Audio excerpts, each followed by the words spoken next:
बांग्लादेश में फिर से जबरदस्त बवाल मचा हुआ है। भारत विरोधी यूनुस अब अपने ही जाल में फंसता दिख रहा है। पाकिस्तान और उसके आतंकियों के साथ मिलकर कट्टरपंथी यूनुस भारत को घेरने चला था, लेकिन देखिए कैसे बांग्लादेश में भयंकर आग लगी हुई। बांग्लादेश में आज शेख हसीना पर फैसला आना था। उन्हें मौत की सजा तो दे दी गई, लेकिन सजा के ऐलान से पहले ही बांग्लादेश जलने लगा। जगह जगह आगजनी होने लगी। कट्टरपंथी यूनुस के लोगों के घरों के बाहर बम फटने लगे। यूनुस की सरकार इस बवाल से हिल गई। आप देखिए बांग्लादेश में क्या हो रहा है। फिर जैसे ही शेख हसीना को बांग्लादेश में सजा का ऐलान हुआ, उसके बाद तो ऐसी हिंसा भड़की जो किसी के रोके नहीं रुक रही। जो आग यूनुस और उसके कट्टरपंथियों ने एक वक्त लगाई थी, उसी आग में अब बांग्लादेश खुद जल रहा है। पुलिस पर हमले शुरू हो गए, सेना को मोर्चा संभालना पड़ गया, सत्ता हाथ से फिसलती दिखी तो मोहम्मद यूनुस सरकार ने बवाल करने वालों को देखते ही गोली मारने का आदेश जारी कर दिया। जबकि पिछले साल सड़कों पर उतरे लोगों को गोली मारने का आदेश देने के आरोपों पर ही शेख हसीना को आज मौत की सजा सुनाई गई है। आज शेख हसीना की सजा को लेकर बांग्लादेश में भयंकर बवाल की एक एक तस्वीर आपको देखनी चाहिए।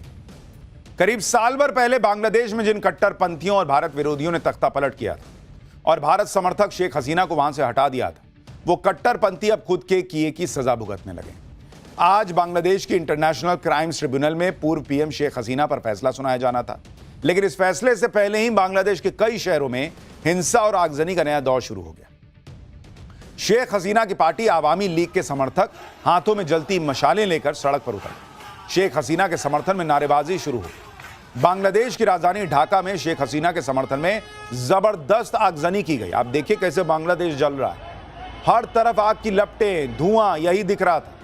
शेख हसीना के समर्थन में सड़कों पर उतरे लोगों ने जगह जगह गाड़ियों को आग लगाकर सड़कें जाम कर दी। कुछ जगहों पर प्रदर्शन कर रहे लोगों ने पथराव भी शुरू कर दिया और सिक्योरिटी में तैनात पुलिस वालों को दौड़ा दिया। जरा ये तस्वीर देखिए। बवाल करने वालों के निशाने पर मोहम्मद यूनुस सरकार के मंत्री भी आ चुके हैं। रविवार रात को यूनुस सरकार में सलाहकार सैयदा रिजवाना के सरकारी आवास के बाहर देसी बम से हमला किया। बम से हुआ धमाका वहां लगे सीसीटीवी कैमरे में रिकॉर्ड भी हुआ। ये देखिए कैसे बम फोड़ के भाग गया। कहां यूनुस प्लान बना रहा था कि हाफिज सईद जैसे पाकिस्तानी आतंकियों से मिलकर भारत के खिलाफ साजिश करेगा, भारत को घेर लेंगे। कहां मोहम्मद यूनुस के खिलाफ ऐसा विद्रोह शुरू हो गया कि अब बांग्लादेश में उसे लेने के देने पड़ गए। बांग्लादेश में यह सब तब चल रहा है जब मोहम्मद यूनुस के कट्टरपंथियों के साथ हाफिज सईद ने भारत के खिलाफ नई साजिश रचनी शुरू कर दी। कई रिपोर्ट्स के मुताबिक हाफिज सईद भारत के खिलाफ आतंकी हमले करने के लिए बांग्लादेश में नया लॉन्च पैड तैयार कर रहा है। भारत की खुफिया एजेंसीज ने यह अलर्ट भी जारी किया है कि लश्कर तैयबा का सरगना हाफिज सईद भारत के खिलाफ नया मोर्चा खोलने की प्लानिंग कर रहा है। खुफिया रिपोर्ट्स में दावा किया गया है कि हाफिज सईद का एक करीबी अल्लामा इब्तिसाम इलाही अक्टूबर के आखिर में बांग्लादेश का दौरा भी कर चुका है। इस दौरान हाफिज के करीबी ने बांग्लादेश के बॉर्डर वाले इलाकों में कुछ कट्टरपंथी समूहों से मुलाकात भी की थी।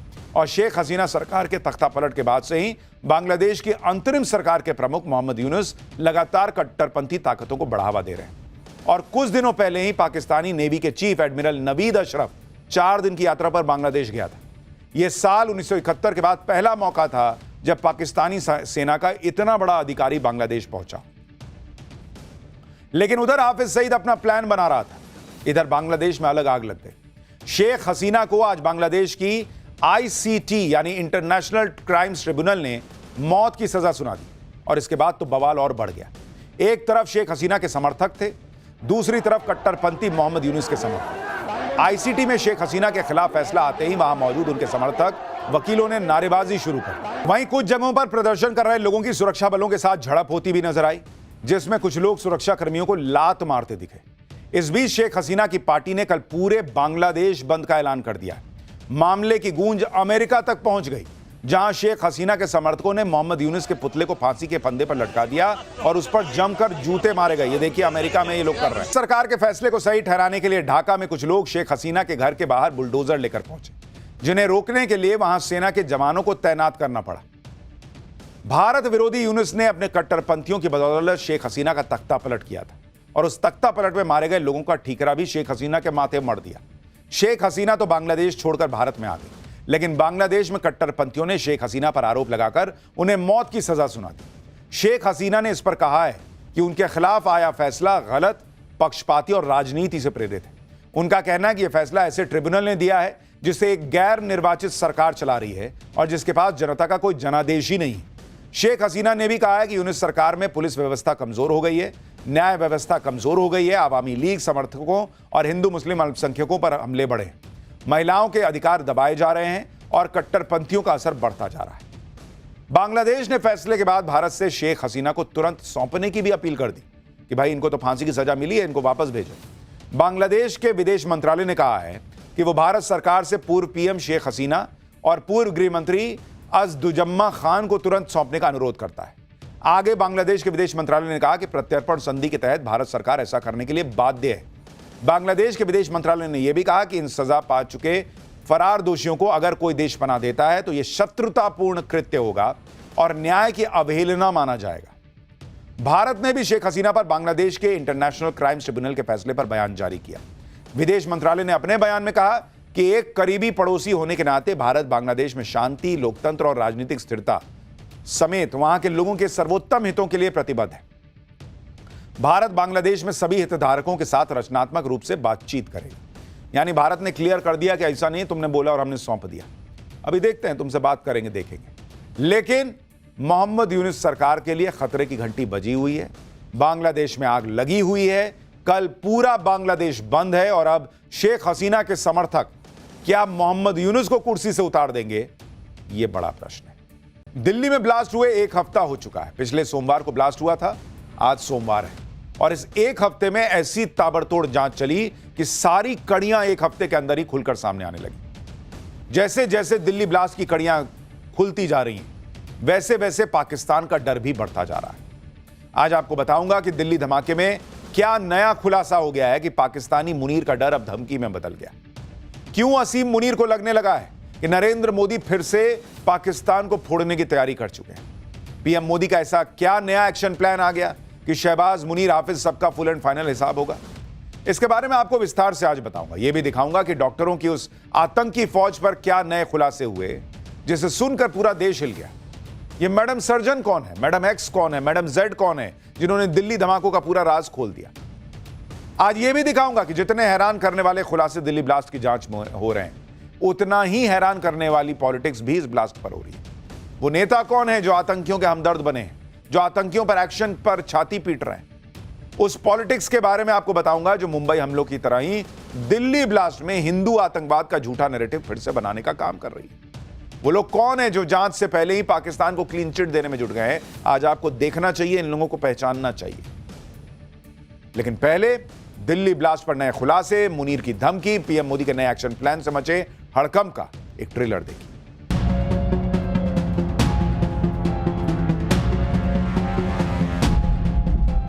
आतंकवादी हैं या उनके आका हैं, वो हमारे लिए समान मान है। हम उसको जवाब देंगे। शुरू भी नहीं हुई थी, सिर्फ एक ट्रेलर दिखाया गया था और ट्रेलर के बाद 88 घंटे में वो ट्रेलर खत्म हो गया। क्या सरकार आरएसएस का भी जांच करेगी, ये हमारा सवाल है।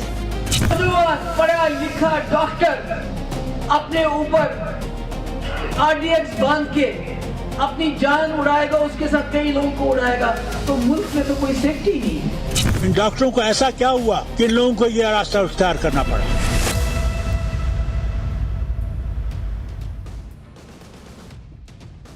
दिल्ली ब्लास्ट के बाद सेना पाकिस्तान को फोड़ने को तैयार है।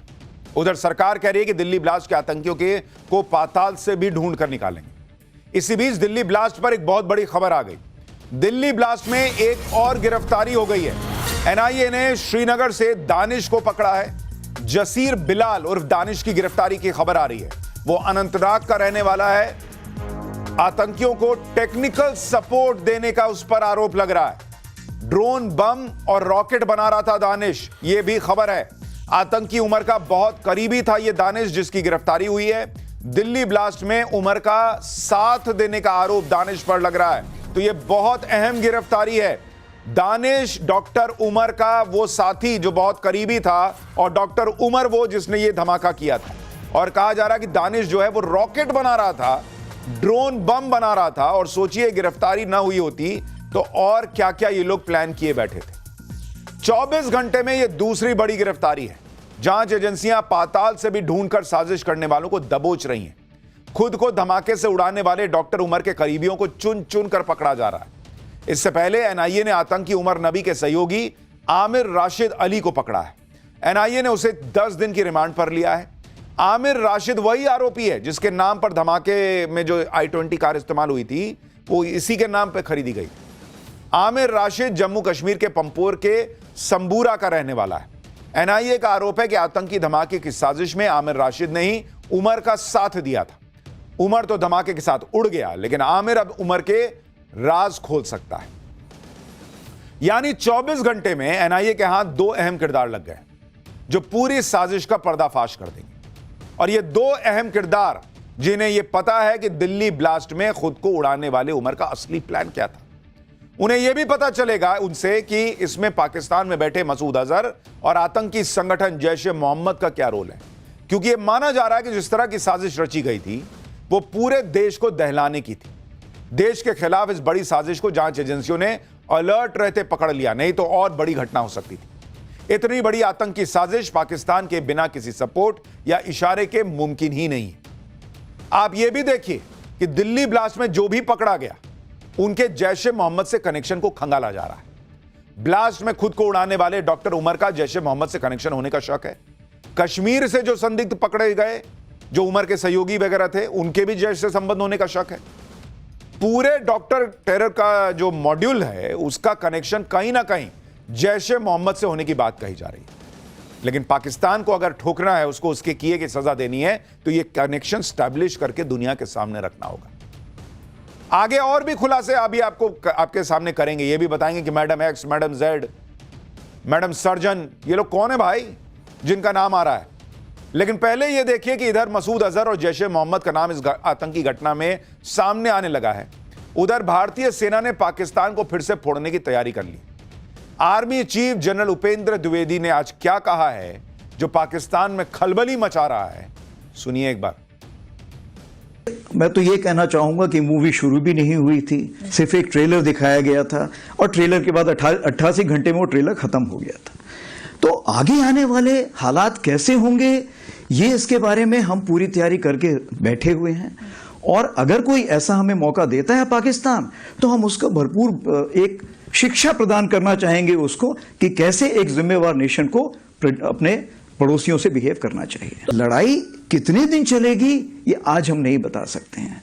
हमने तो लड़ाई तकरीबन मान लीजिए 88 घंटे में की, कल कोई 4 महीने भी चल सकती, 4 साल चल सकती है। अब सेना प्रमुख जो कह रहे हैं वो इशारों में बहुत साफ मैसेज दे रहे हैं कि भाई ऑपरेशन सिंदूर तो सिर्फ ट्रेलर था, यानी अगली बार पाकिस्तान पर और ज्यादा कहर बरपेगा। सेना प्रमुख ने साफ कह दिया कि पाकिस्तान से कुछ दिन या घंटों की नहीं, अब लंबी जंग हो सकती है। और लंबी जंग का मतलब यह है कि पीएम मोदी पाकिस्तान का फुल एंड फाइनल इलाज करेंगे। भाई वो कह तो रहे हैं कि 4 महीने भी हो सकता है, 4 साल भी हो सकता है। सेना प्रमुख ने साफ कह दिया कि हमारी तैयारी पूरी है, यानी सिर्फ पीएम मोदी के एक इशारे का इंतजार है। दिल्ली ब्लास्ट के बाद से कांग्रेस यह माहौल बना रही थी कि मोदी सरकार इसमें पाकिस्तान का नाम क्यों ले रही, लेकिन आज सेना प्रमुख के बयान से साफ है कि ऐसा एक्शन होगा कि पाकिस्तान का नाम लेने वाला कोई नहीं बचेगा। सेना प्रमुख उपेंद्र द्विवेदी ने कैसे पाकिस्तान को एक और वार्निंग दी, क्या दी, एक बार वो भी सुनिए, फिर आपको बताता हूं कि वो उधर मुनीर इतना पैनिक में है कि अब धमकी देने पर आ गया। क्या धमकी दिया वो भी बताऊंगा। जो भी हमारे काम में रोड़ा अटकाएगा उसके लिए हमें कुछ ना कुछ कार्रवाई करनी पड़ेगी। जो आतंकवादी हैं या उनके आका हैं वो हमारे लिए समान मान है। दूसरी चीज ये है, जो भी आतंकवादी को बढ़ावा देगा हम उसको जवाब देंगे। और हमारे पास अगर बैरंग चिट्ठी भी आई तो भी हमें पता है कि जवाब किसको देना है, हमें उसकी चिंता नहीं है। और जहां तीसरी बात है कि जहां तक आप ब्लैकमेल करना चाहते हैं हमें किसी चीज के लिए, मेरे ख्याल से भारत अभी इतना संपन्न है कि हम किसी ब्लैकमेल से डरने वाले नहीं हैं। ब्लैकमेल से उनका मतलब न्यूक्लियर पावर वाली बात थी, जो पाकिस्तान बीच बीच में शिगुफा छोड़ता रहता है कि अरे हम न्यूक्लियर पावर हैं, न्यूक्लियर पावर हैं। उन्होंने कहा ये सब नौटंकी हमारे सामने ना करना।